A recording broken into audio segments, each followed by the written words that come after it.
Hello everybody, how we doing this evening? So, we've got another Tuesday upon us. Hopefully everybody's week is going well. We've got a lot going on. I'm in the middle of way too many projects right now, so definitely got our work cut out for us here this week. So, because as I said here, with 2022, I have definitely been taking the deep dive with resin.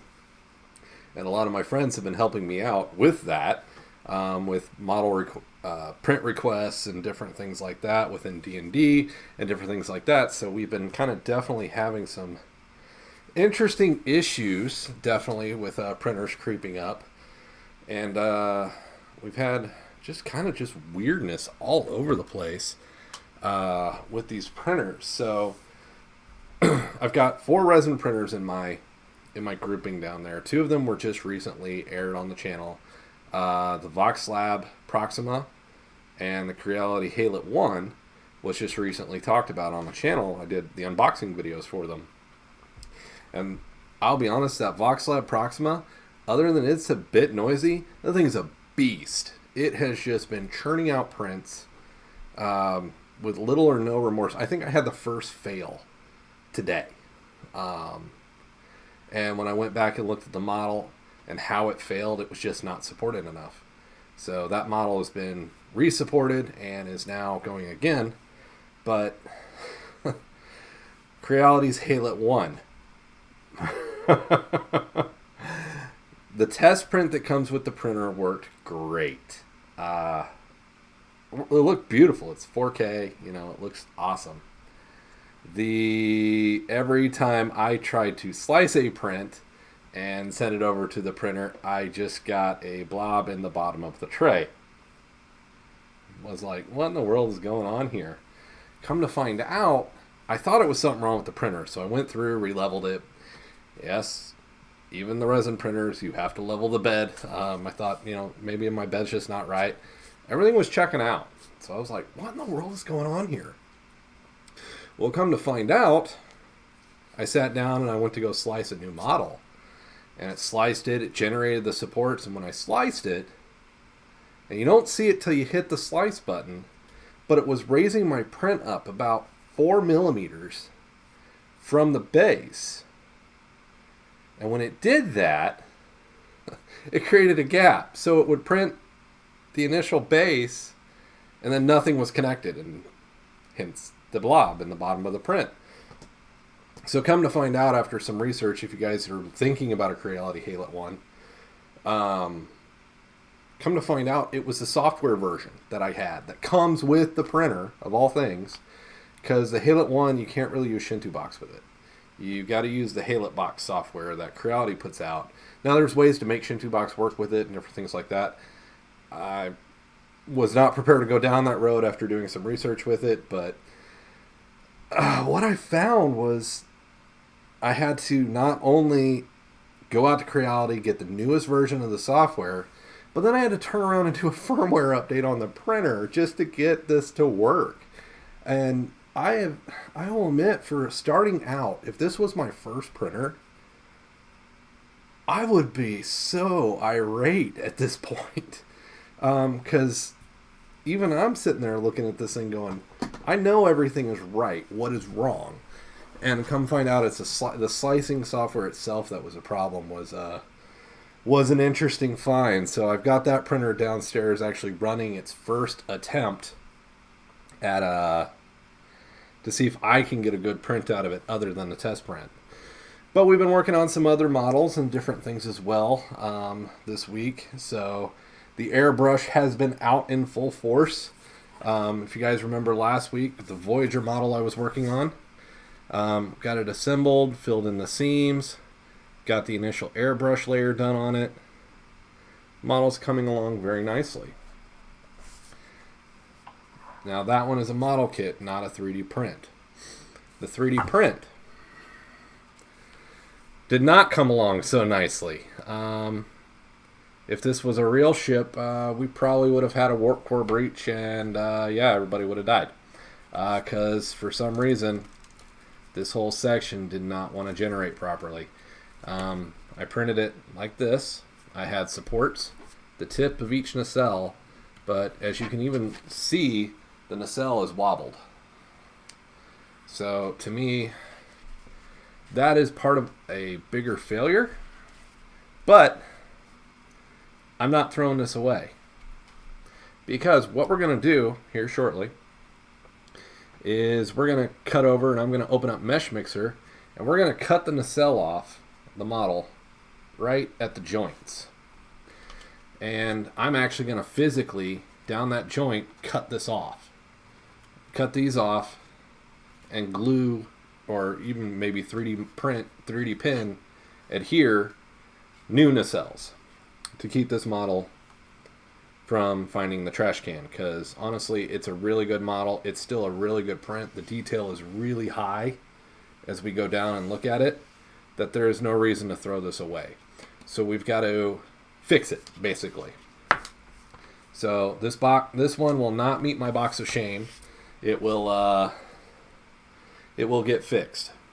And with that, fixing it, we're also going to do some slicing tonight, because I've got 2 open printers that need jobs, and there's actually been some requested ships. So one that we're going to try to print is the Shinjo from the Star Trek Discovery. We're going to try to make a print of that one tonight. Hopefully we have enough time. And we may go out and try to find this model again. This one I printed a long time back, and I need to do it again, of the Star Trek Nebula class starship, because I had a lot of stringing in here that has caused problems that I didn't notice when I took it into paint. So, and it's kind of made the paint look really bad. So I need to find a new model of that one and repaint it. Reprint it and repaint it, because honestly that is just an awesome looking ship to have next to the Galaxy class, because that's that entire ship line. So, but as I was talking about resin prints, the camera's not going to do this one justice, but you guys can see just the detail that I'm getting with these resin prints. This was printed with eSun Tough resin. So once cured, it is quite hard, and when it's not cured, so when I take this out of the printer, it's actually got a lot of good flex to it. I will say, compared to some other resins, taking the supports off this is wonderful. The eSun Tough resin for a full 1 kilogram bottle is a bit expensive compared to the standard resins. You know, the Illigu standard photo resin is about $30 for the same thing. But the eSun Tough resin, it is a really good resin.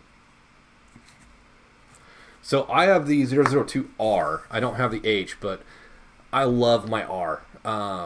It works great. This was done with the Voxlab Proxima, and also his secondary miniature form was done with the Proxima. This is the official D&D size figure. This is just blown up because they wanted one for their desk. So the R, I love my R, but unfortunately the FET paper broke and resin got all over the LCD and was cured. Luckily I got a new LCD in stock. I have installed it. It's working fine, but I haven't replaced the FET paper on my tank yet because it's just a nasty job. And I just haven't done it yet. I've been putting it off. I shouldn't be. But Charles, yeah, I definitely agree. The 002 series was definitely an awesome one. I'm trying out a lot of series because, like I said, there's 4 down there.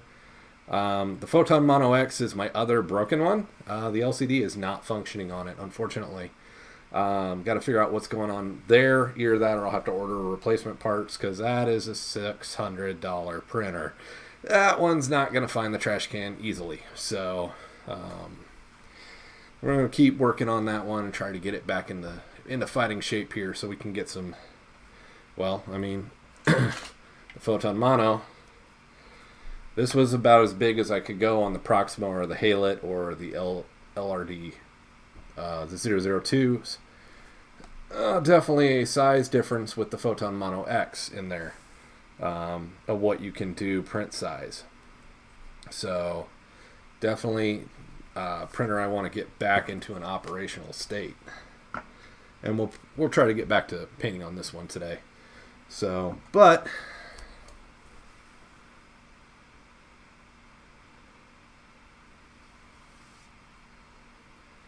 yeah, mine before it was caught, it was bad. It had, I guess I had a really long print going, and I guess it just leaked and kept leaking. That it was all over the LCD. It was actually almost mounted up. I'm just lucky that it only stayed on the LCD and didn't get down further in the printer. Because that's when the printers are dead. When it gets down into the lighting, past the mirror, once that happens, you're done, and that's just no fun. But like I said, the Photon Mono X, I'm hoping it's just replacing the LCD. Okay, I put one in that was sent to me by Anycubic, but it's the one not functioning. So it could just be a cable's not connected right now. So got a little bit of work to do. Nothing crazy. So, but how about we jump over and let's get some models done and get some slicing done. Move the camera here real quick since I'm going to slide over here a little bit to the keyboard and mouse. All right. Change our view here. So one of the models I'm going to slice is the Shenzhou. Because honestly, it's just a cool ship. And I'm going to work on this one. Ooh, I don't even have Cura open. This one's going to be done by a CR10 V2 is the printer I plan on printing it with. I'm planning on making this one a pretty good size model is my hope.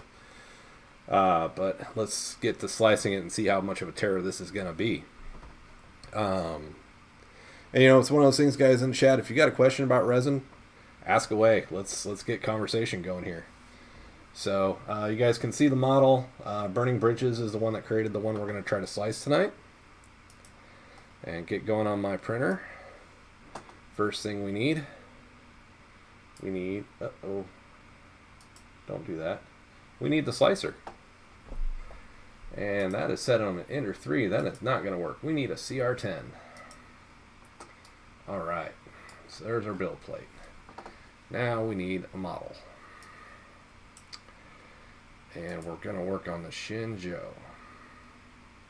which is a Walker class. What were your guys' thoughts of Star Trek Discovery? If anybody out here's watched it. Oh my goodness. You're kidding me, right? Well, that's not going to work. That would be great on a resin printer, but that's not going to work here. Let's go up to 500%. No. 800%. It's better. 1200%. Even better. Alright. So it definitely fits within my build volume. We're not sacrificing too much detail by blowing it up this much. And a little bit of angles in there. Mesh tools.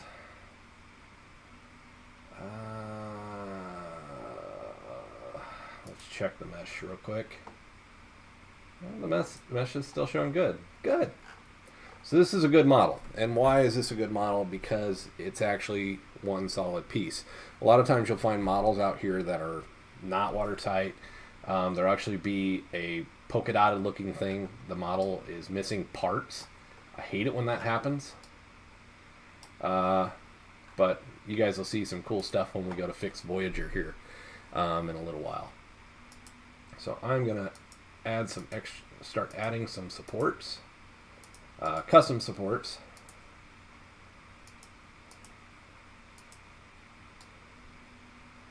To make sure that I get good, strong supports on areas of this model. Now I'll also use the auto-generated supports, but I like coming in with the custom supports as well, just to kind of help the model out, because I would rather have a print the first time than a failure. That one doesn't want to sit.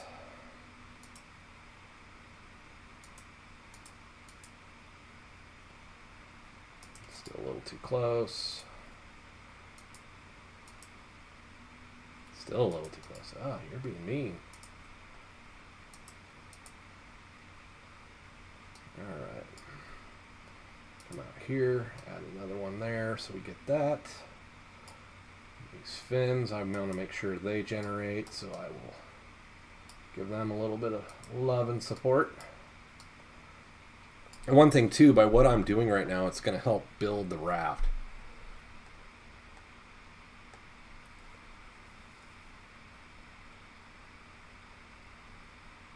Well, what we're going to do, Scott, with mine, I was showing it there a second ago, my warp nacelles just came out like garbage. So the rest of the ship looks great, but the warp nacelles are my problem.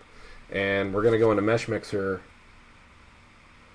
and I'm actually going to cut the nacelle off of the model and print the nacelles completely separate. And then on this one, I'm actually going to take and physically cut them off and replace it. Charles, I am not a fan of tree support. That sounds kind of odd, but these custom supports I find work really well for my prints.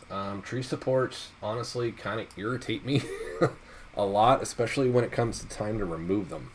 But you know what? Let's take a look at it. I am not opposed to that. Because I've got a concern here too. Guys, noticing this piece? Although, looking at the angle, it should build up with no issue. But there's that wonderful word that we all love, right?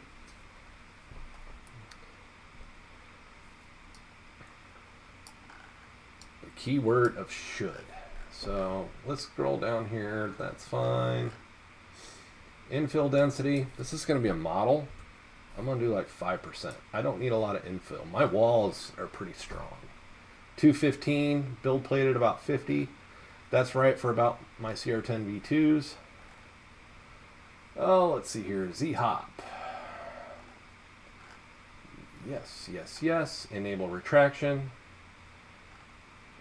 Retraction disk. Okay. So, who out here has had a hard time with stringing? Just out of curiosity, chat. Who's had a hard time with this? Because it's all something we hate. Because even like I showed earlier, this wonderful Nebula class up in there has a ton of stringing that I didn't see till I painted. And really kind of made me irritated. So one thing about this that you can do is your retraction. A lot of filaments that I use, like Inland, Duramec, and a few others, 6.5 works great for me.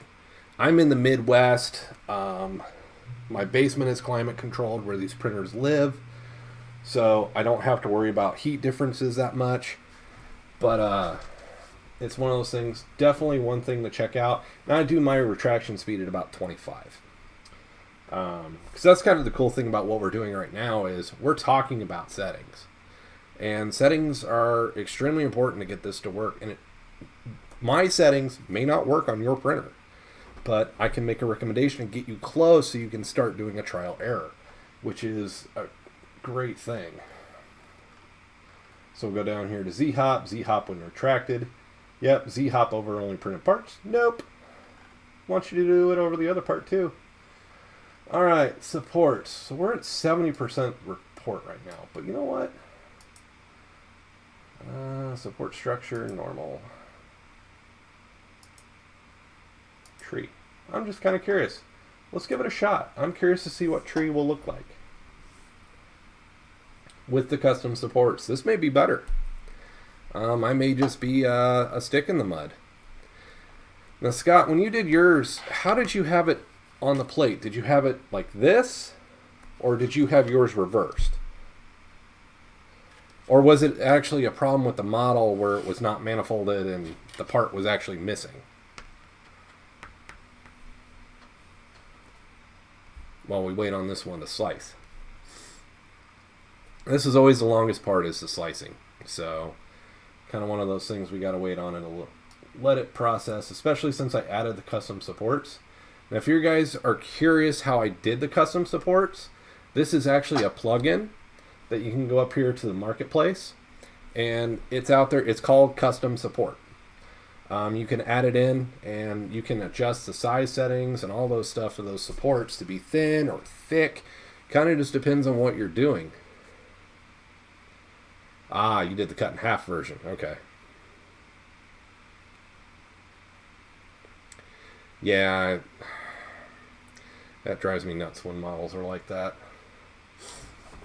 Because actually, I'll show you an example of what that happening. So the warp nacelle, the part was there. The printer just knocked it off. So while that's slicing, we're going to cut back over here. Hey, Douglas, how you doing? So who here likes StarCraft? So if you're a fan of StarCraft, yes, I did the human battlecruiser.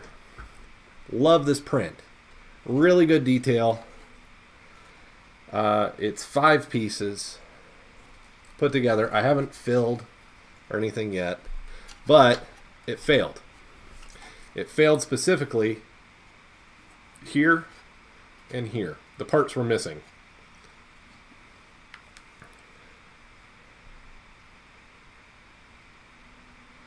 So,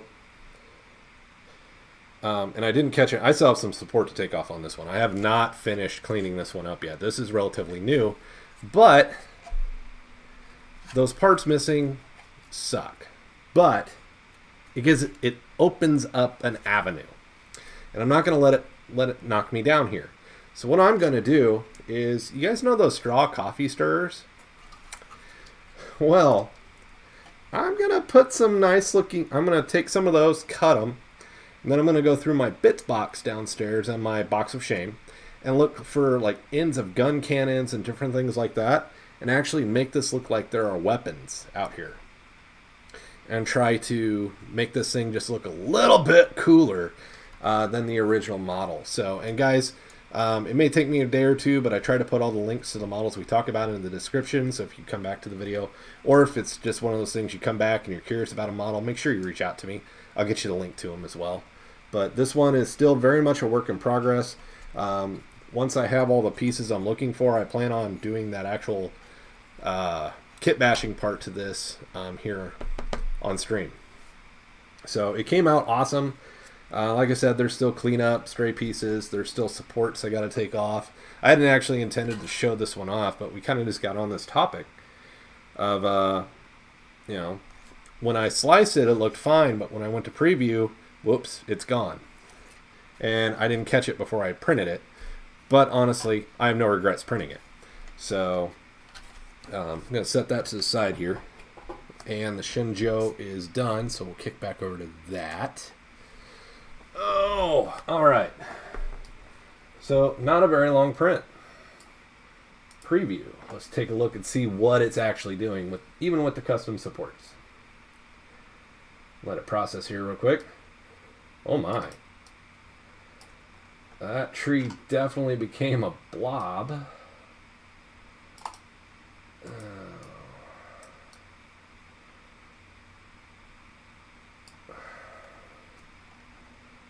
I think this is kind of why I avoid tree support.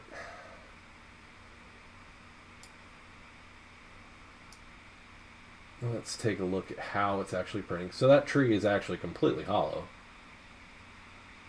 That may not be so bad. And then it's mixing in with the custom support. Actually, you know what?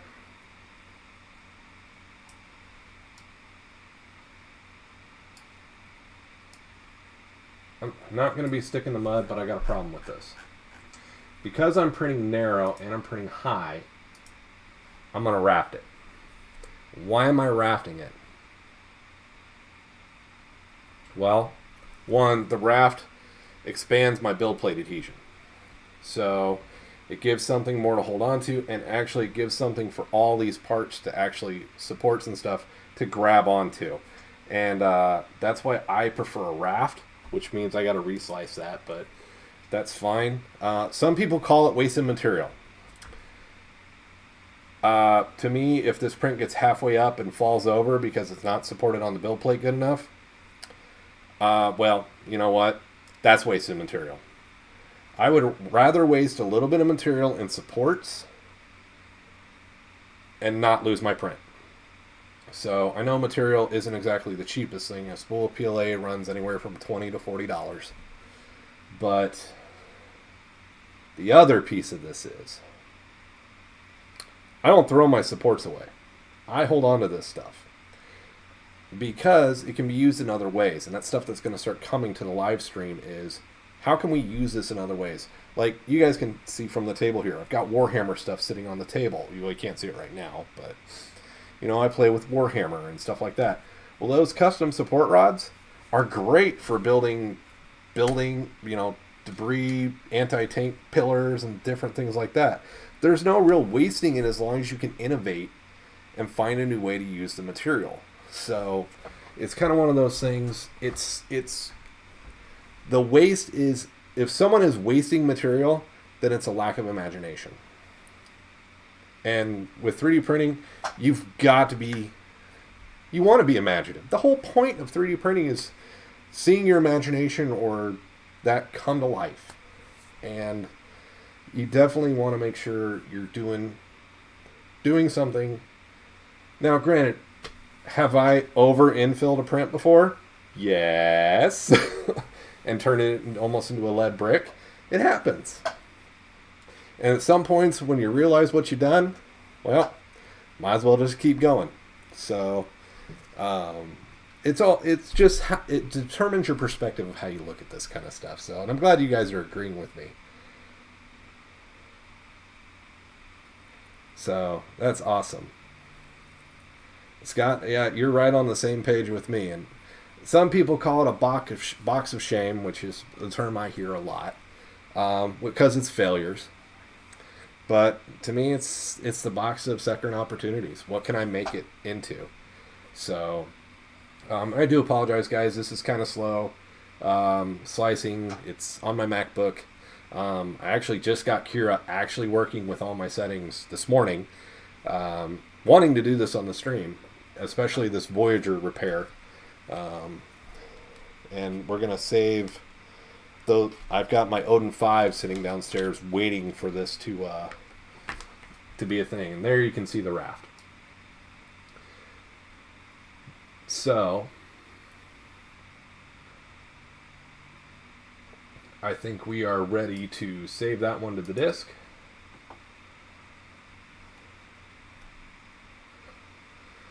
Oh, where are we wanting to save this at? G-code file. Well, let's just throw it in my down. Oh no, let's throw it on my desktop and save. All right, we're gonna open that folder and we're gonna shrink this guy down. We're gonna go get Chrome, and this is gonna go to my CR10 V2 standard. That printer is sitting down there and standing by. So this is a great thing about Octoprint is I can sit here, slice. I know the printer's level. I know it's ready to print. I can slice my file and just send her on over. And wow, there's a lot of notifications on this printer because I just rebooted it. And you can see the printer sitting there. Printer next to it's up to something. But right now this one is doing nothing. And where is that G-code file? There we go. We'll send that over to the printer real quick.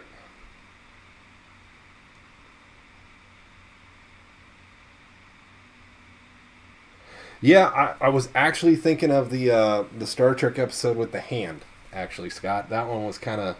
And actually, there's a video out on YouTube by Trek Culture today talking about the green hand holding the ship in place. So that's actually kind of an ironic thought with just having watched that. What was that? the hand of Adonis or something like that, that was holding the ship in orbit and almost crushed the Enterprise. All right, so I've asked the printer to start. This is Octoprint, if any of you guys have not seen it. If you guys have seen my time lapses, this is how I get them, is a plug-in to Octoprint called Octolapse that will take a picture of it at every layer. And it creates a cool build video. And I'm slowly in the process of upgrading my cameras and stuff like that to something a little bit better than what I've got on there. But got to take that slow because, well, everything costs money, and I'm not ready to do the 1.72 update right now. So, and as you can see right here, the blue lines, that's just telling me my bed has been ordered to heat up, and you'll see the temperature lines start to climb. So my bed will be at 50, and my print nozzle should go to about 215. And then the printer will go through some check steps, and then we'll start seeing that bed move. So I've got a CR10 V1 sitting down there that's empty, but it is completely empty. There is no filament on board. I've got to go refill that one at some point this evening. And let's go check out the Odin 5. If I can remember the password.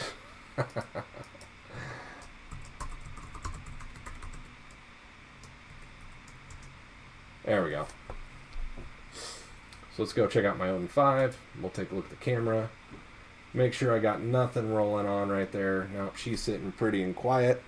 And can you guys tell me what the bad thing about a quiet printer is? It means it's a printer not making money. Not making something. It's sitting there just being wasteful. So we are going to get something started on that one here in just a moment. Now, I'll kind of cue you guys in and get your thoughts here. So this is one print I've been thinking about. If you guys remember the Star Trek episode Cause and Effect, the Bozeman came through a temporal rift and kept destroying the Enterprise D. Well, this is that model. Someone has made, Papercraft Croatia has made. It's a little boxy. The saucer section and everything looks great. The warp nacelles are a little off, but I'm actually kind of curious about making this one, so I've downloaded it. The Shinzo was requested. That's why it got put up here. While we did this one by burning bridges. This is a Sovereign class, Nebula class one. I've been debating making. This one looks like it's gonna be kind of a bear because we got those long nacelles in there. So I'm not sure. That's another project. That's another project I've been looking at. This guy is going to go on my resin printer because I love Wally. It's one of my favorites. So you guys, if you haven't, go check it out. I did a video of Star-Lord's Guardians of the Galaxy. I did Peter Quill's helmet. I was thinking about making the guns, but not so sure on that one. Kind of playing around with some Battlestar Galactica ships. Some different mods that people have put out there I've been kind of curious about trying. This one's definitely been kind of on my hit list for a while. Actually, Kira's gonna... Has anybody else been having this with Thingiverse where it will...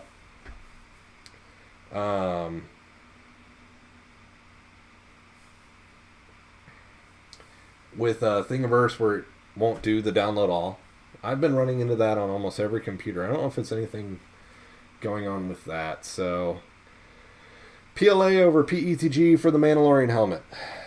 My preferred material is PLA.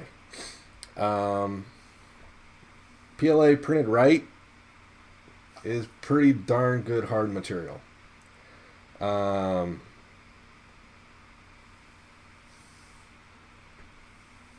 PETG,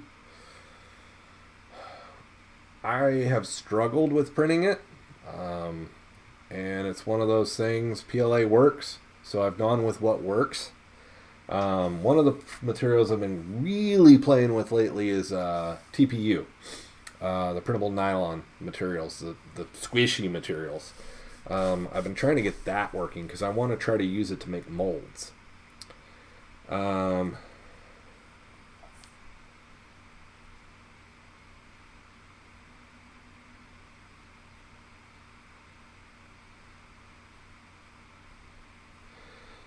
Yeah, it's one of those things. Drip drops when you're doing it. PETG frustrates me.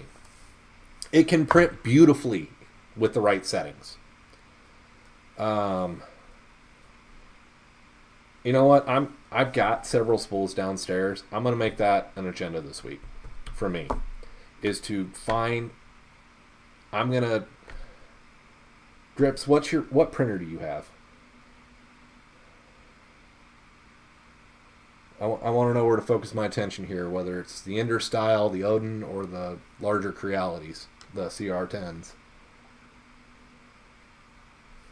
Because I just get frustrated with it. You've got the ANA 8.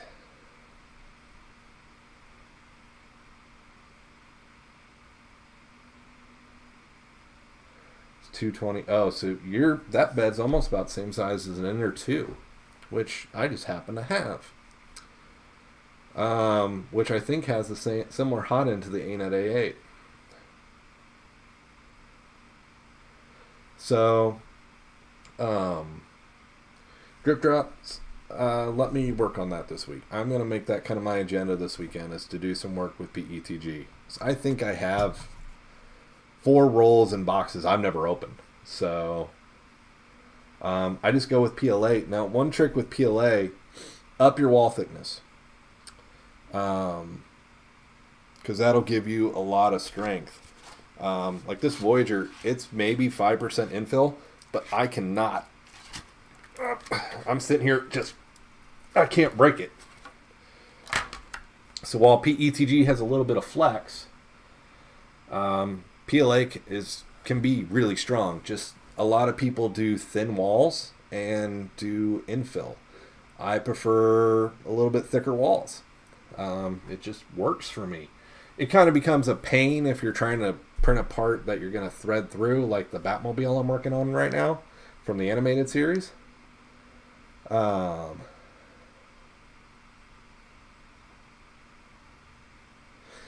I'm gonna play with I'm gonna play with that. Actually, let's hang on a sec. We're gonna put Kira back up. I want to see. I want this. Don't be a brat, MacBook. There we go. I want to see something. I haven't done this in a while.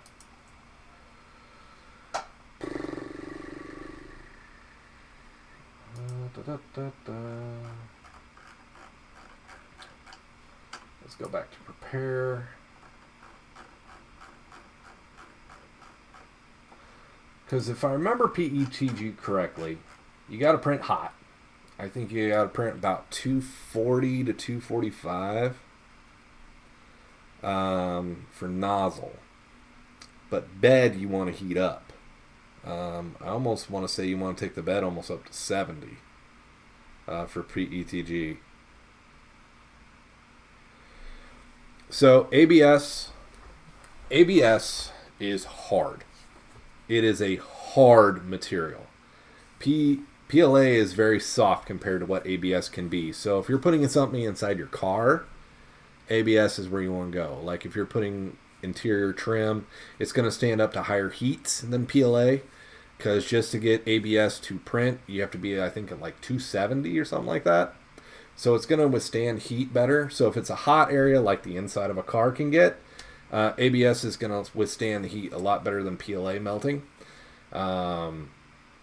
Now, the one thing about ABS, please remember, ABS is an oil-based filament. It's not a sugar-based like PLA and PETG. So, one, you're going to have fumes. So make sure you're well ventilated where you're printing with the ABS. It's going to have a scent, where PLA really kind of doesn't. Or I've been printing with it so long I don't notice it.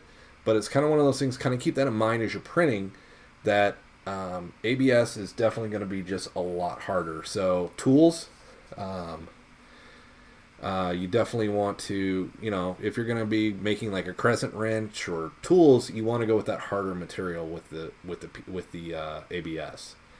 And also kind of one of those things, definitely. So the food comment is kind of one of those things. I was reading a thing today. Can I make a cake topper for my kid's birthday cake out of PLA? So you can make cookie cutters and all that kind of stuff with PLA and PETG. I don't recommend doing it with ABS. Now, the other thing, the flip of the coin here, is make them for one-time use. Because trying to clean any of that, you can't put it in the dishwasher, any of them. And it's kind of one of those things, you got to be just careful with it, because you can't get them clean after you do it, because the stuff will get in the layer lines and stuff like that, and you just can't get it clean. But for like one-time use, like birthday cake toppers, cookie cutters, stuff like that, the material's safe. I would just avoid ABS because it is more of a toxic filament. It's made with different kind of toxins. So, but I used ABS the other day to make some pies. But definitely, if you want that strength, ABS can be a good way to go. But on the flip side, you can get PLA carbon fiber. So it looks just like PLA. You got to print a little bit hotter, but it has carbon fiber mixed in with it for a lot of added strength. So kind of keep that in mind. It's one that you can really kind of work with. Review for Douglas. I did all mine in PLA. I did Inland PLA Plus. The Stormtrooper armor was made with Tensi PLA Plus.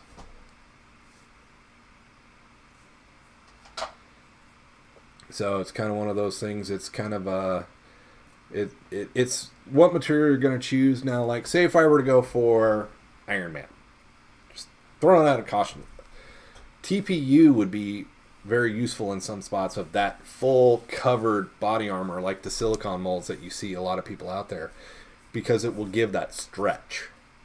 Where PLA and all that is inflexible, where TPU is just like the stress ball material. It's like the rubber ball material. It'll move, crush, and all that. So TPU is really cool about that too. Now, here's another part. TPU. Unless you have a direct drive extruder, don't use it. You will hate yourself. Can you do it? Yeah. But you're going to make a mess. So, kind of one of those things.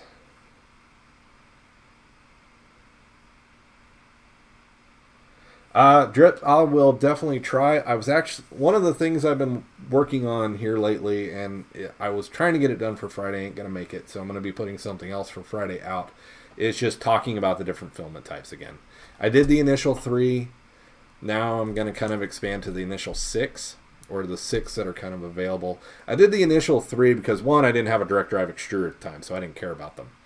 But now I kind of have to. But I will definitely look into the PETG question. And ironically, I have a CR10 that needs to be loaded. So, hey, this works.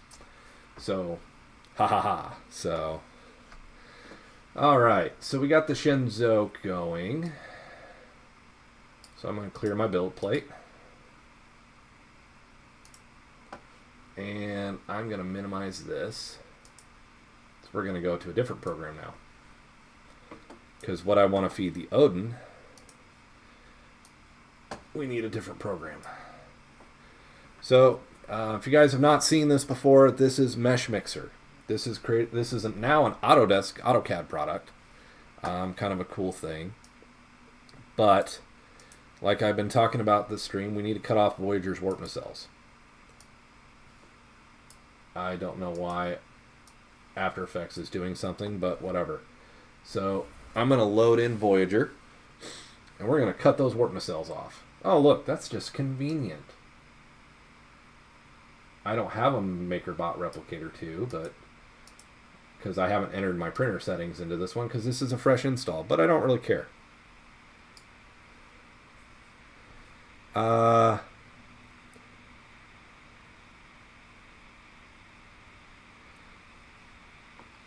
Hang on one second, I'm going to answer this question. Oh, let's go to Amazon.com and high print bed. Well, that is not what I want.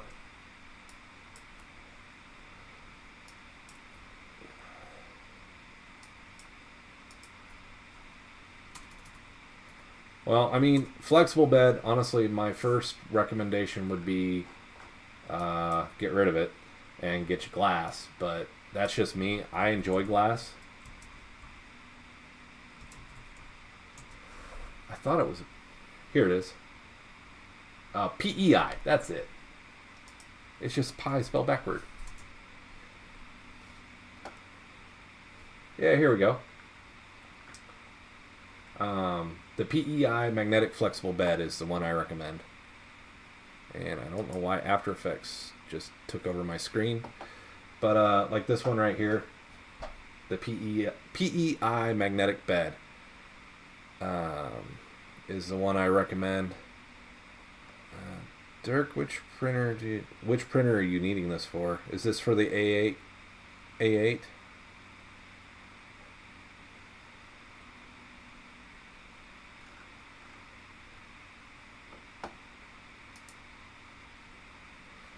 But the PEI ones are really supposed to be really good if you're wanting flexible. What size do you need? Is that 220 by 220 you talked about earlier? So I doubt you're gonna find one that small. Or actually, there's one right there, but that's $50. Goodness, 25 is much better.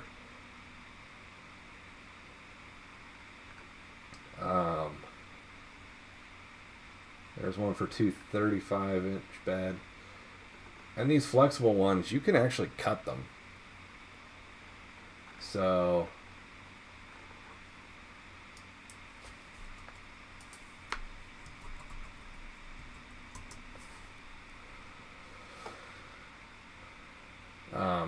kind of keep that in mind. They can be cut down to fit.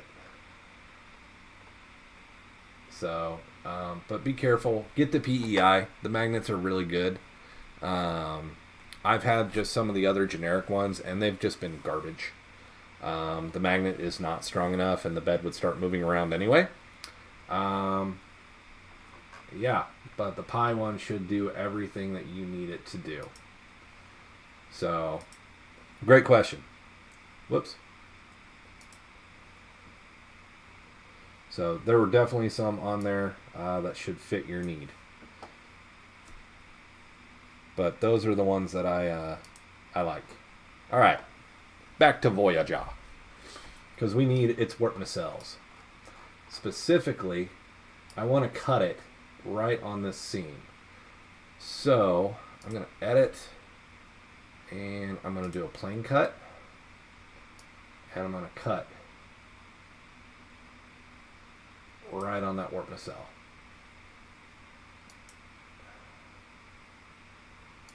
But I wanted the other half.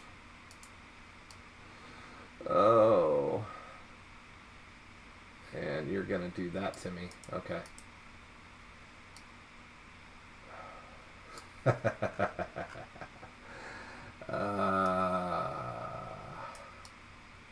We're going to have this fun today. Okay. Yeah, we're going to cancel that, and we're going to come back and do it again.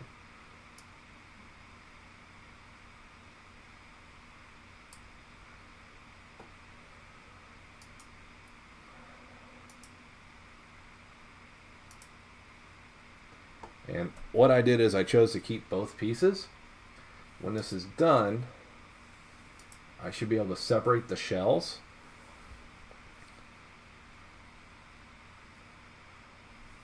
Oh dear.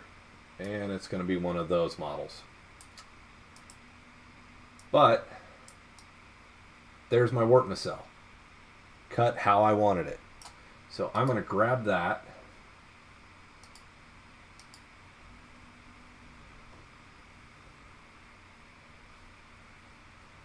And I'm going to export that as an STL file. I'm going to use the binary. And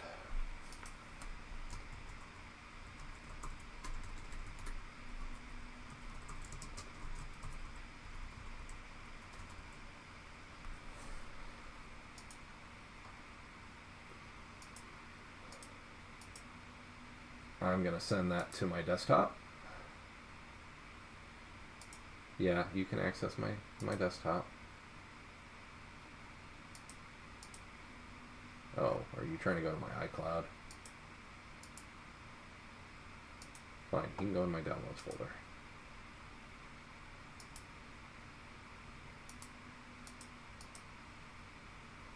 And we're going to save that.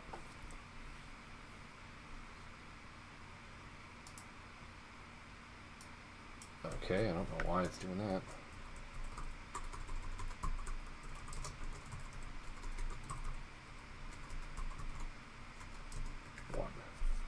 I know I misspelled nacelle, but it doesn't matter. So we got one nacelle. And actually, I'm going to minimize that. I'm going to bring Cura back.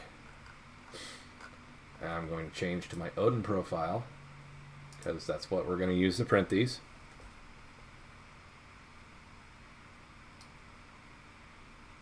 Which my Odin is a lot smaller than a CR10, if you guys can see. Oh, there was the drop down I was looking for.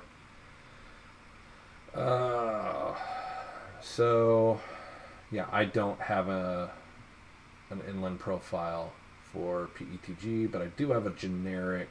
I don't even have a generic. Oh no, I do. Okay, we may play with that after a while. Well, maybe not on this stream. But all right, so we got the nacelle. It's on my desktop. Let me go find that file. Or no, I put it in downloads. Yeah, there we go. Bloop. And there's the piece that we so graciously cut. And what I'm going to do is I'm going to rotate it like that. Yes, I know the file's been modified. Leave me alone. And there we go. I don't know why it's not, the camera's being funky. Probably because I'm not in full screen. But now we have the nacelle. I'm going to front view the camera. There we go. Now the camera's going to behave. Now we can actually look at it. So now we have our nacelle. This was the goal, was to get this taken off and get it in its own separate piece so that I can... I'm just going to use probably just a little coping saw, and I'm going to cut it right on the seam line there. And then I'm going to glue this guy on. I'm either going to glue it or I'm going to use the 3D printing pen to adhere it. But by using that, I'm using that joint to hide what I'm doing. So in all honesty, I could cut at an angle, come back with this piece, and have the warp nacelles up if I wanted to. It kind of gives me an advantage to make this a little unique, but also fix this horrible thing right here.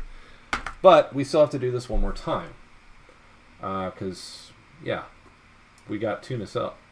I'm not happy with the way the other nacelle came out either, so I plan on just doing both nacelles. That way, if I wanted to, I can flip it. I can flip them up into the warp formation. So we'll do this again. I'm going to come back to edit. I'm going to do a plane cut. I'm going to get right in here where I need to be, and I'm going to go right down there again. Did I get it fairly straight? I got it fairly straight. That's awesome. And I'm going to accept that cut. And then I'm going to separate shells, which is going to go do a process. This may take a little while. And I love how I've made the whole center section of Voyager disappear here. And now I've got that. I got to figure out what shell that is. It's shell 1, 2. So I've got it. It's ready. I'm going to export it.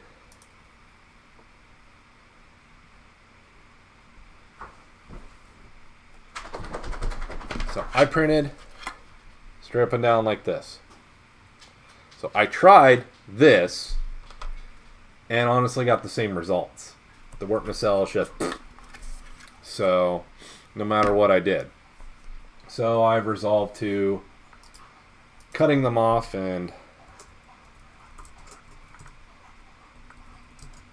I'm going to call that Voyager Nacelle 2. I'm going to save that. So that saved the parts off into a separate STL file. And luckily, when I printed this, I didn't change my size, so I'm not having to do that. Remember, oh, what did I change my stuff to? So actually, Dirk, this video is already out there. There's a full video of me doing this, and there's a second video of me doing this, but I'm making alignment pins that you can put inside the print. And actually, where's that start? Where's this guy? And actually, here, let's click over and I'll discuss this real quick. So the other video makes alignment pins that help line up a print like this. You can make this pin and make the hole in the other half so that they just slip into place and it's correct where it slips in. Now, I'm not doing that for this because if I decide to put this in the work configuration, the pins are useless. Dirk, that's coming. So that's a discussion probably reserved for later this month, because I do plan, I'm right in the middle of building my website that I'm going to have this stuff out on, that you can, kind of do this. But also, I know this file particularly, I'm going to go in and do a remix and have these nacelles cut, so they'll be out in the file in Thingiverse, cut off, where you can actually print the nacelle separate. So it's one of those things you can do, people can do remixes of the print and upload the original STL and then upload how they fixed it. And I intend on doing that for this because this was kind of a nightmare print. So let's hop back. Let's finish this guy up, because this is exactly what I wanted to get done tonight, was get these going. I don't know why I did that. That's okay. We'll get that down on the build plate. Now comes the fun.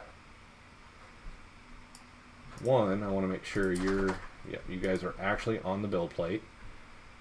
And I'm going to go ahead, I'm going to do a little bit of custom supporting just to be on the safe side, especially on the tips.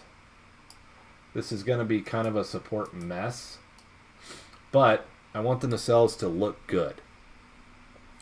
And with that, yeah, if you go out on my channel and just search both my mesh mixer videos are me doing this, because this was so important. I don't know how many times when I just started out, I needed this. Because I'd find a really cool model, but I couldn't print it because it would just fall apart. Or I had to support it so much that I'm sitting there with pliers and I break the model. Where this just let me cut it into pieces. And also, if you've got like an Ender 3 and you want to print a full Mandalorian helmet that actually fits your head, you got to cut it up in pieces to get it to fit. Now, some model makers are nice and go ahead and cut them up. But it's one of those things too. If you guys are working on a project and you see me make an STL like this, feel free to email me to get the STL. That's out there too. My email address is over on the community page. Feel free to email me to get this stuff, because you know what? This is me. I'm pretty sure most of you guys probably want to print one of these. And it's just one of those things. It's a pain to go figure this out. And I'm a visual learner.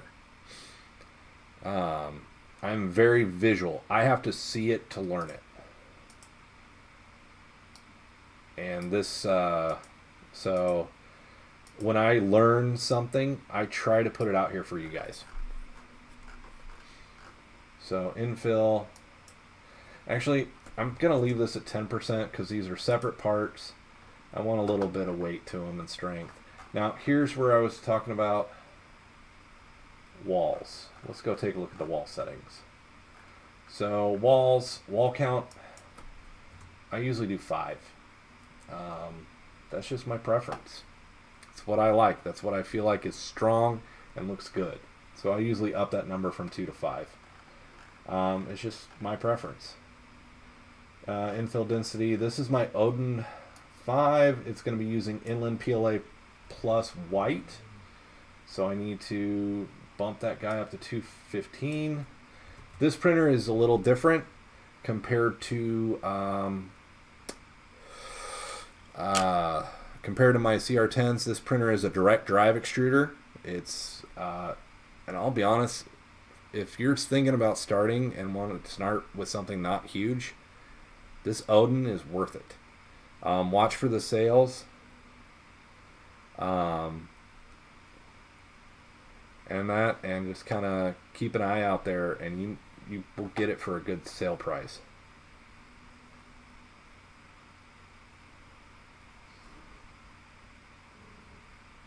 So wait,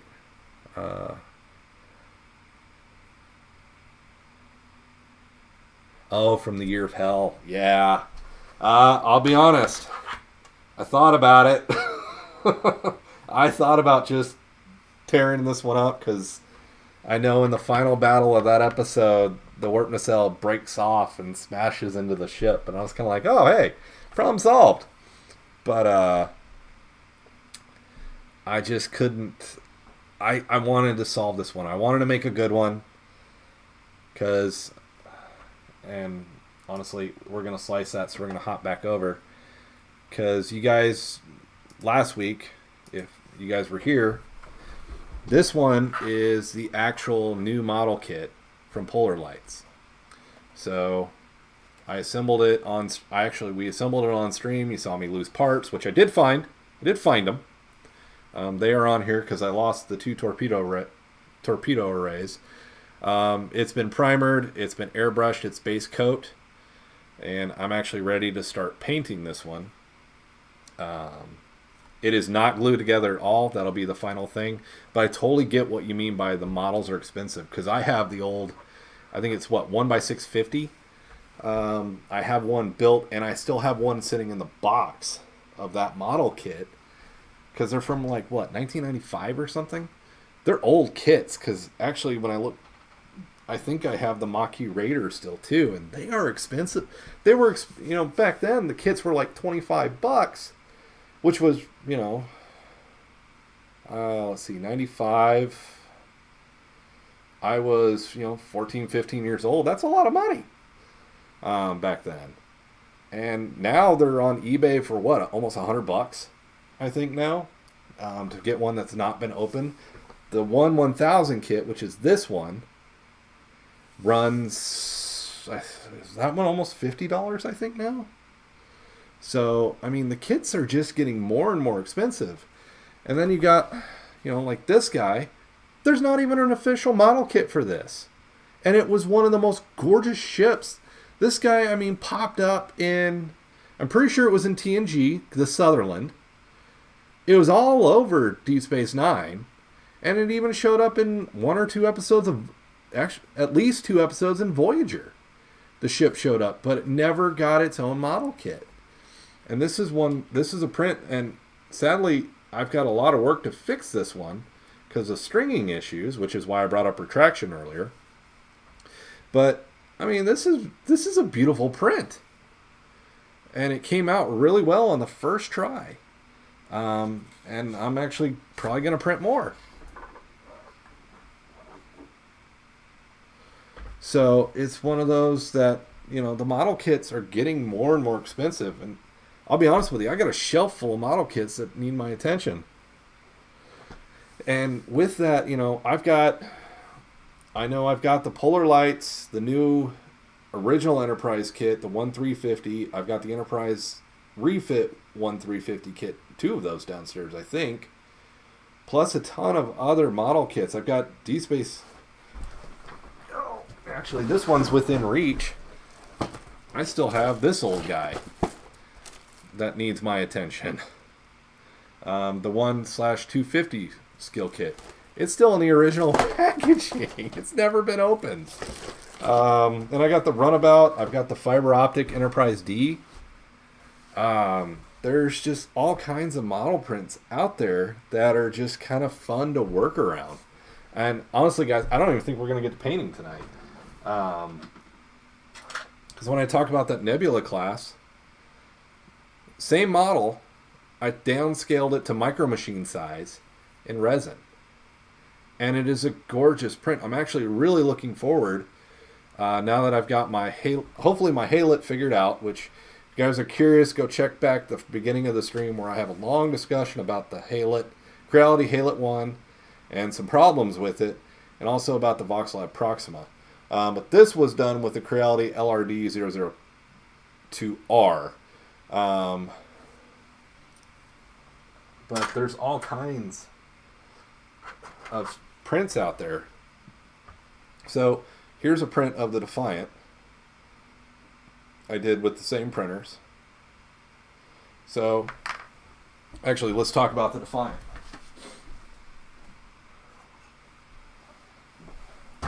So here's the current Polar Lights model kit Defiant that I base coated into gray.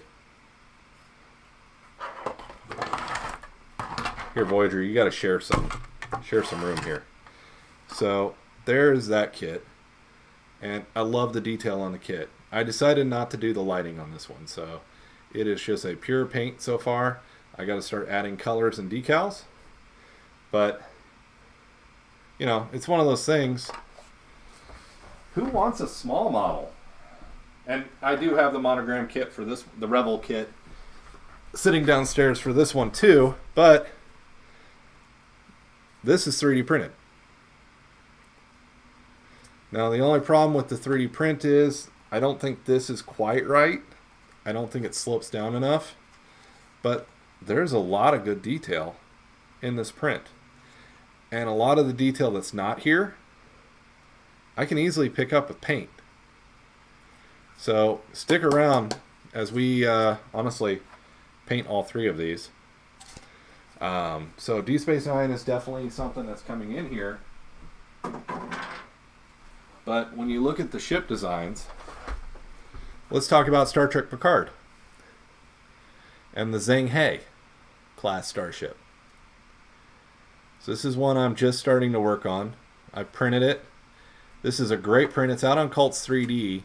But unfortunately, it's a bit of an expensive print. This one was about $13 to get the model, but the model is worth it. It looks gorgeous.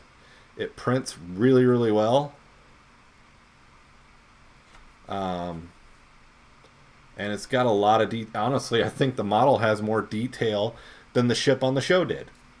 But hey, that's just me. We have, 80 ships of the same look, the same show up. It would definitely budget cut there. But you've got a lot that you can work with. And the one thing about 3D printing that is great is scalability. So, you guys earlier, if you watched me work on the Shenzhou, that ship was teeny when I put it on the plate. But I'm printing it now at these ship sizes. I'm actually looking forward to it to print. So that way we can really start working on getting into painting. Because when I go to paint this guy, oh my goodness, this is going to be fun. Because there's just so much that we can do with this. It's going to be a lot of fun. So these kind of have a standard, but I'm also kind of sitting there going, maybe I should print one and actually do Good Universe Federation. Print another one, Mirror Universe, Evil. Because that's the one thing. So I don't remember the name of the episode, but does anybody remember the episode where it was the warship Voyager? Where it had all the phasers and all these weapons on the front of it. That's one that I'm kind of looking forward to. Once this model is streamlined and fixed, I can do another reprint and actually create Warship Voyager and different things like that. Or, for example, like Dirks brought up the Year of Hell.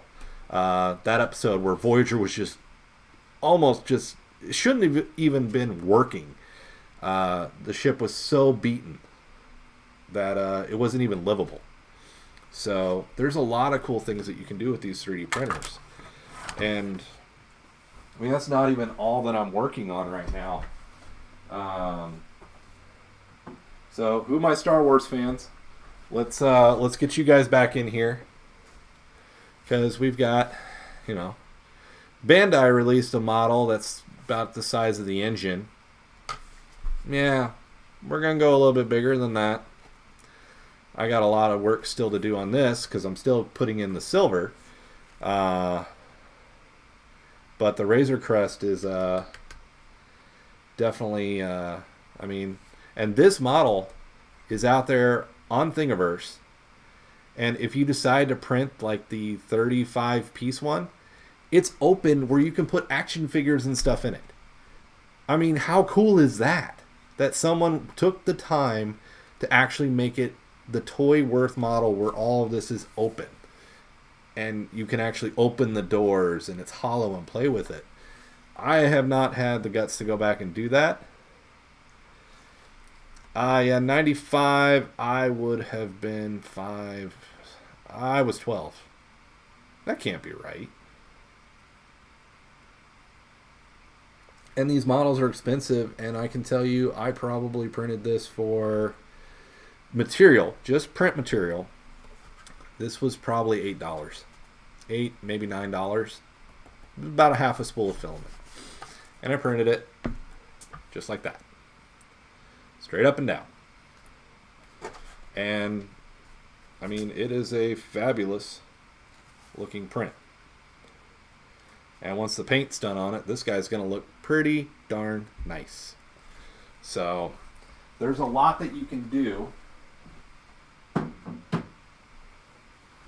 with your 3D print and your hobby. And it's one of those things, actually, let's do this. So I am going to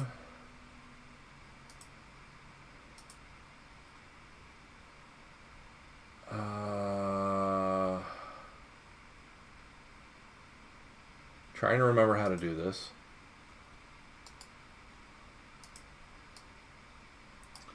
Let's just play with this warp nacelle. So the cool thing about Mesh Mixer is it gives you two things. One, it's free, which who doesn't like free, right? Oh, helps if I put you back over on the computer screen.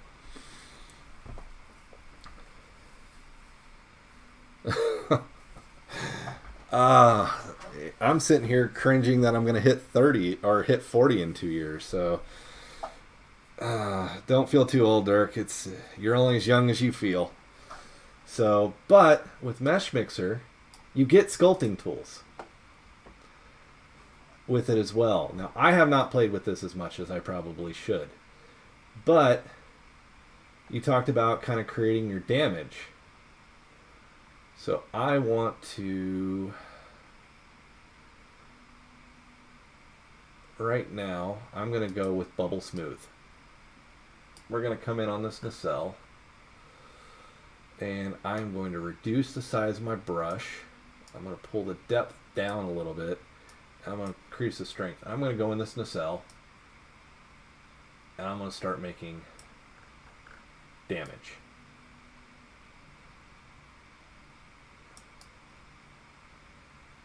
So I'm hoping that's somewhat visible that I am causing a bubbling, dimpling effect on this nacelle. And then what you can do is go into the center of this.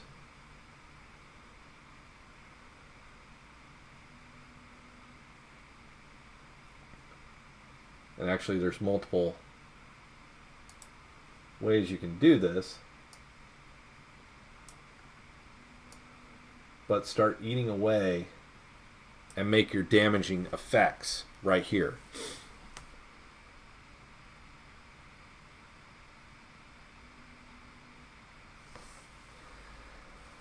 Oh, you know what? When it comes to 3D printing, guys, none of us are too old.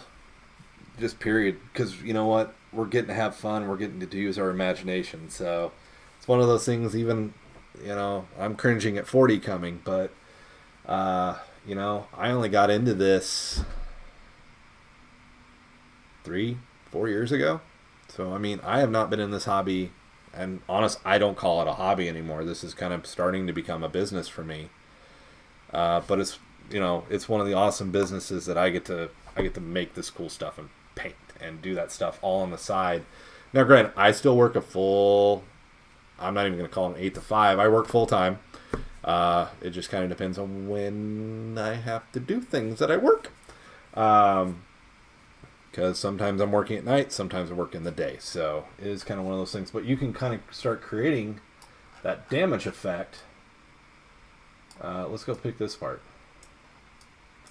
I forget how to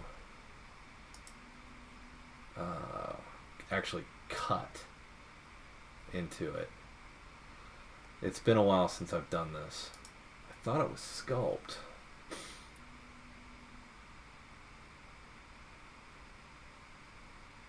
But I don't have the right brush, I think.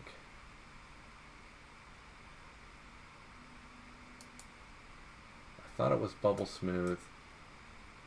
Oh, I've got my, no, not my, I got my depth going the wrong way.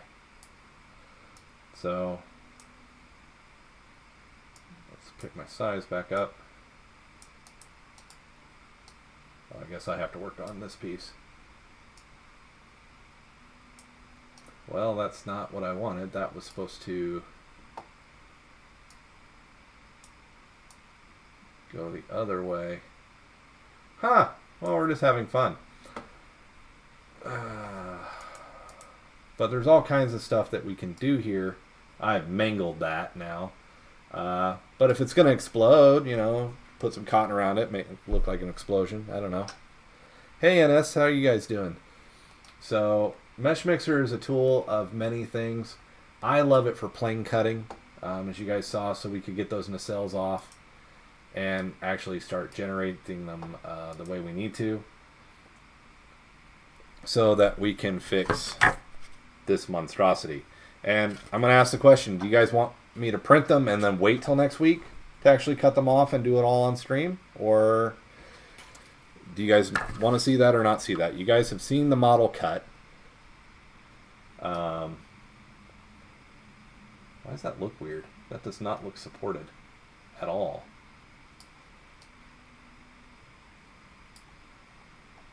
What is going on here?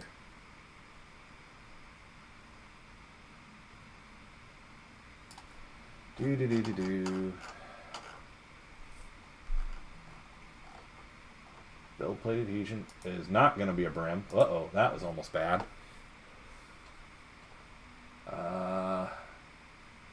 Does not need to be 15. We can go 7. That's going to be fine. It should give it wide enough. And where's support? And there's why. Generate support was turned off. So, support overhang 50. Eee.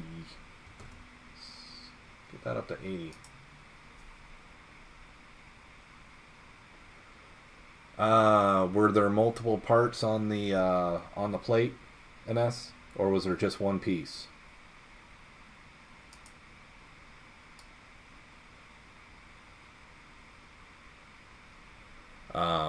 Just curious on the multiple parts, or if there's something that the nozzle could have clipped on that would have shifted your print.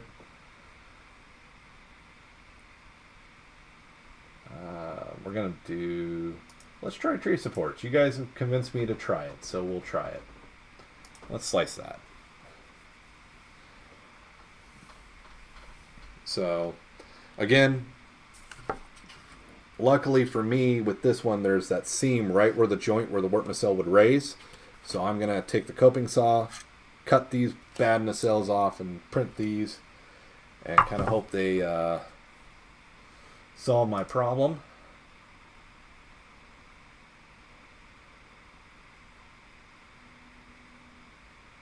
So now I'm actually using 4.13 right now.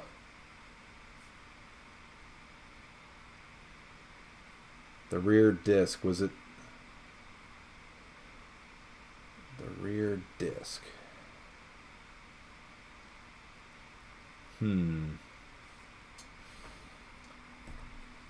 Because conveniently, at warp nacelles, rear disc it was where? Well, you can see I'm missing an entire part of a nacelle, unfortunately.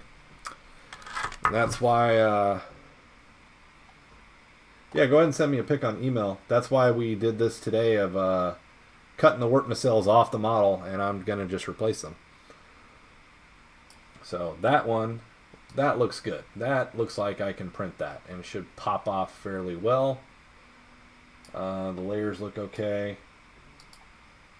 I'm doing a little bit extra infill on this one, but that should work really nice. So I'm going to save that one to disk, and we're going to get it over to the Odin to get started. And 2. I'm going to save that on there. I'm going to open that folder up so I can find it. I'll minimize that.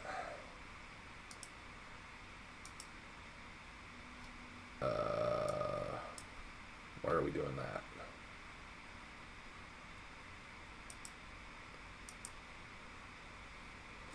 The screen's doing some weird stuff.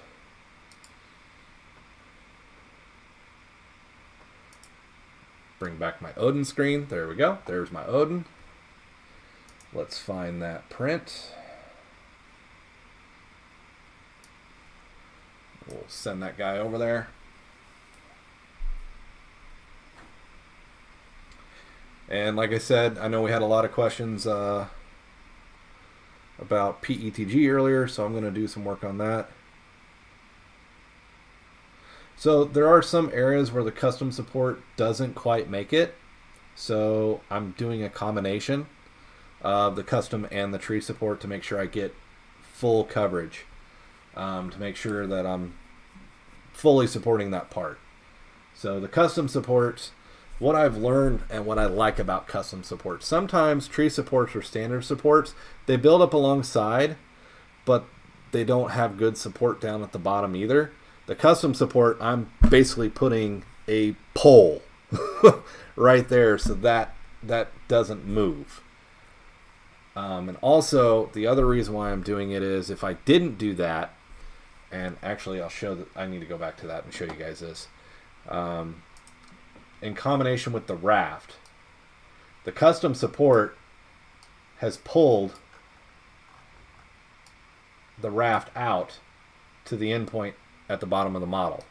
So it is actually forcing that raft to come out here and be supporting at the tips where it might not have extended out that far. So that's why I do a combination.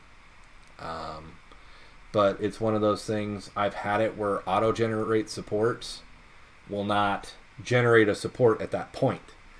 You guys can't see me pointing at the screen, unfortunately. So I've had it to where it didn't think it needed support here. And in actuality, it did, but sometimes I have to drop that support angle so low that it's nothing but a wad of support. Where using the custom support, I can keep it at that 80%, which is the minimum support level, and still make sure I've got the parts supported. So there's a lot of reasons why I love the custom support. It's a strength thing in the end. And it's pulling out that raft, giving me a stronger build plate adhesion, which I really love. So model is now over on, did it not? Yeah, there it is. So we will kick that guy off. The Octoprint's reading it, or Octolapse. We'll accept and continue. So that's going to start heating up. And while we're looking at that, it's not quite within view, but the Shinzo has started. I need to go adjust that camera so that we can really kind of get going there. But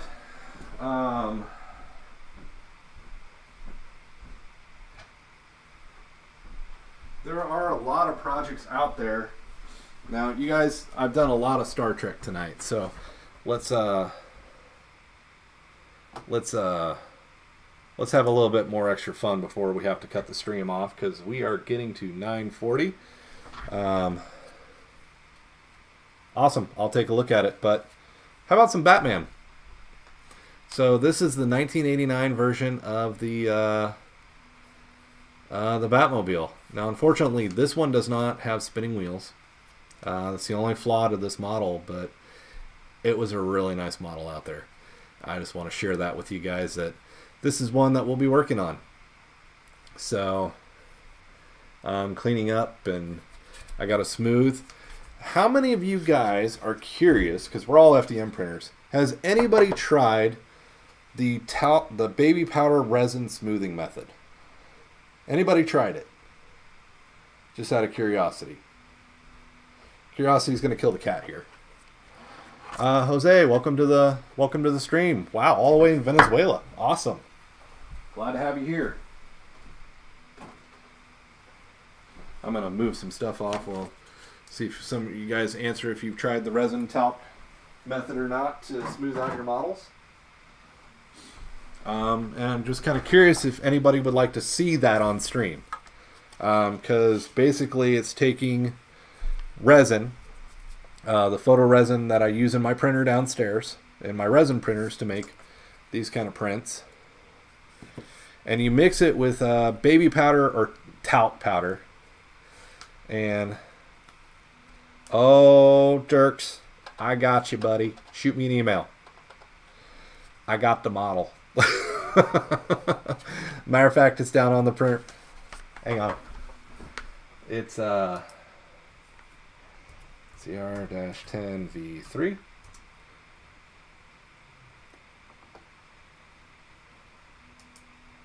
Let's hop over. Oh, huh, you guys can't see it. Figures I'm not doing too good on that one. So, the animated series, right? He. Shoot me an email, Dirk. I'll send you the STL.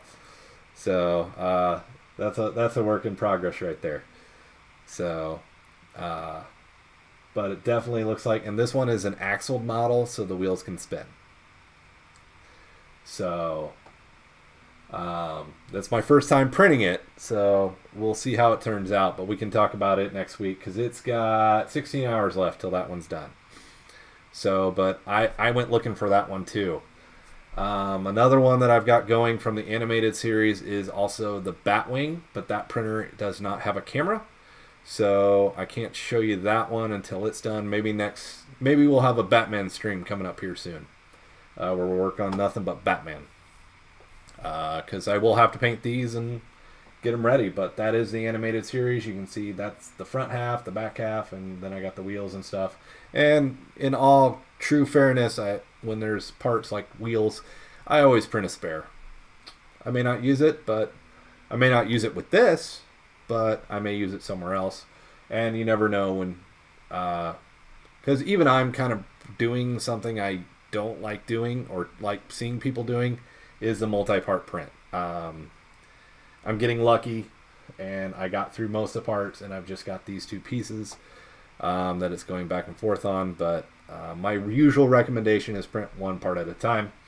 But unfortunately, I kind of got in a hurry with this one. So it is what it is. But back to what I was asking about the talc method is, so you take the photopolymer resin that I use in my other resin printers, and you mix in baby powder with it to make it almost a thicker consistency, and then you go on to the model that has, like, say you've got the Batmobile is going to be actually a better demonstration here, which is why I brought it up. You guys can see the layer lines are very visible in this one. And what you do is you take the resin and you brush it on, and then you UV cure it, and then you do a light sanding, and it's supposed to give you, NSS, just send me an email. And actually keep an eye on the stream too if you're anybody that is curious. It takes me a day or two to come back, but I will get the links in the descriptions to these files out there too. But using this talc method, I can create a smooth surface that when I come in and primer it and paint it, it gets rid of this layer lines by just brushing on the resin very slowly and gently, and it helps fill that out. Ooh, that's a piece of support I missed. Let's get that out of there while I'm looking at it.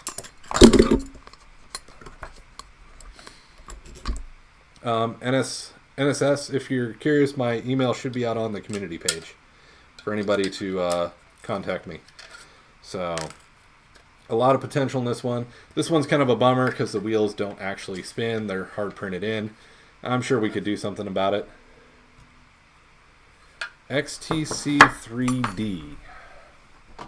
Can't say that I even know what that is.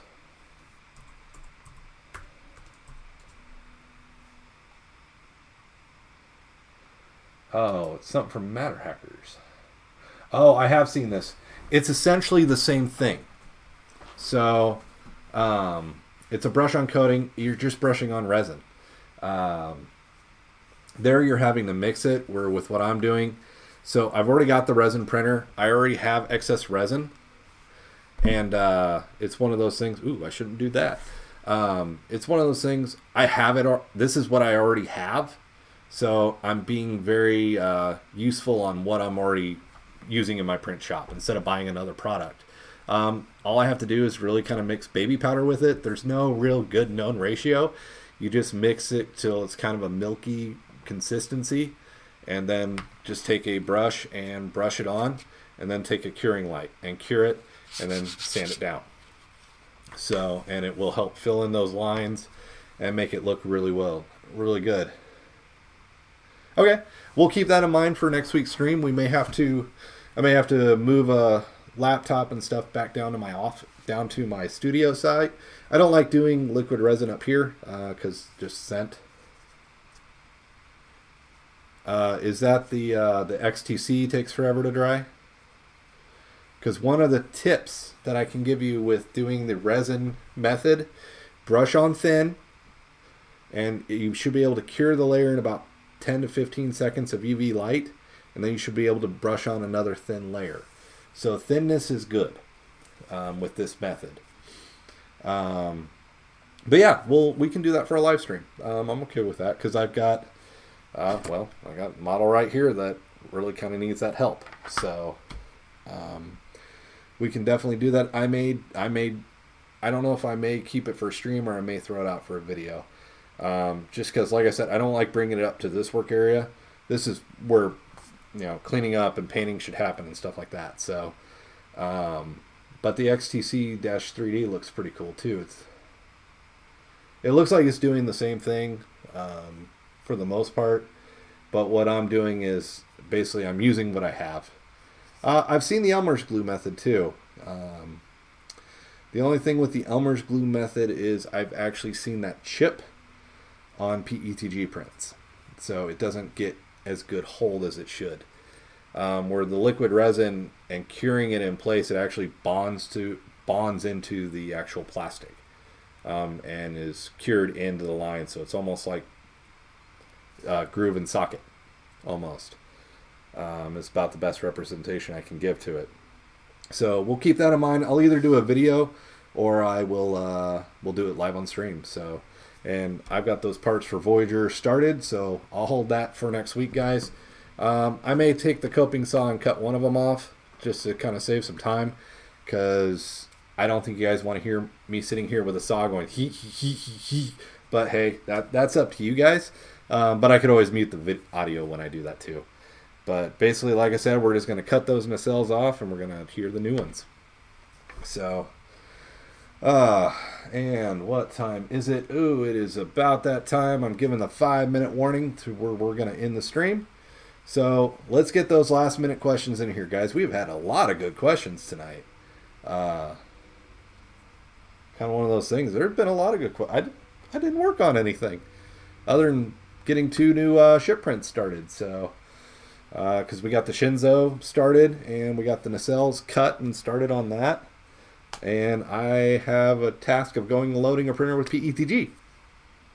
So we're going to definitely kind of figure out my settings and kind of share that out with the rest of you guys of what I found. So, because it's not a material I enjoy working with.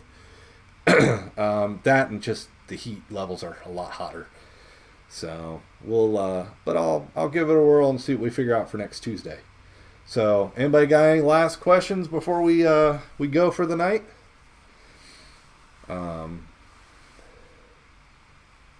I have not looked at user UI yet. I'll be honest with you, this week has been, honestly, I've just been in resin printing land all week. Because I've got a lot of people asking me to print D&D figures and different things like some busts and stuff like that.